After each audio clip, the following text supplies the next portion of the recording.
газ құбыры бойынша бүгінгі күні осы мен қателеспесем Гүлайым апамызға соттың процесі бойынша салқымыз инспекциясы өтініш жазыңыздар. 21 участке бойынша қазір тексеру тағайындалды. Соның 4-еуі бұзылды.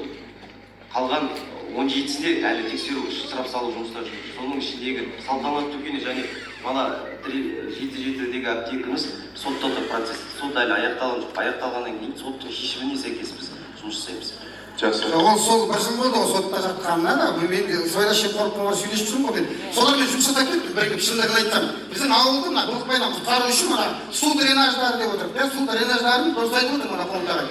Бізде қалай? Бізде жаңбыр жауса көл боламыз, жинап алған. Сосын соның басына барып, ана фотоға түсіп, водовойдың басына бір жұмыс жасап жатқан адам сияқты көрініс көрсетудің қажеті жоқ. Ана бұрынғы жасалған су дренаждарын ашқан судың өзі насоссыз ағып кетіп тұр Қошқарбай көліне қарай. Ол көзге көрініп тұрған зат қой. Сол жасалмайды, жатыр, бітеліп жатыр. Ол да өткенде телевидениеде айтты, сол осылай қалап. Сосын бұл жерге облыстан представитель шақыру керек еді. Мына айтып кеттіңіз, мына марапаттау жөнінде активистерді марапаттау керек. Гүлмира Исілеуованы марапаттау керек еді, көп жұмыс жасады. Бірақ марапатталмай қалды. Кеше жаңадан келген әкім, облыс әкімі Нұрдәулет Қилыбаев өзі солай айтты. Активистерді, белсенділерді марапаттау керек. Біздің ауылға мұнайға келетін болсақ, депутат марапатталып отыр.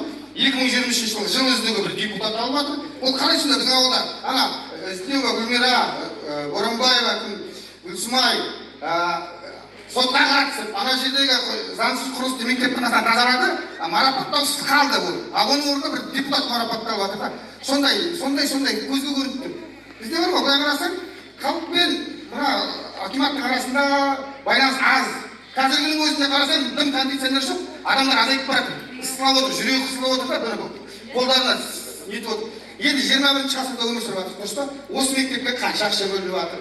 Кім бар, осы жерде бар ғой, басшылар. Енді кондиционер қайда? Отырысымыздың өзін қара. Әрең тұр, мен аяғына шейін отырам ба демек, өз шырайын өтір. Балаларға зиян, үрген кондиционерді қондырмай ма? Балаларға зиян. Жақсы. Сосын манағы экология жарайды отыр да. Біздің бас құдық ол экологияны шеше алмайды. Себебін айтам, ол облысный масштабта шешіледі. Облыс деңгейінде жиналыста шешіледі. Себебі дейді. Ол дейтін Қошқарбайда көлік дейтін республикалық деңгейде қарап отырған нәрсе да. Оны келіп біздің бас құдыққа келіп, біздер бекемізді ана жерде оны тыңдап көрмейміз біздер. Біздер еш өз деңгейімізді ауылымызды тазалап алайық бірінші. Сосын барып айтамыз.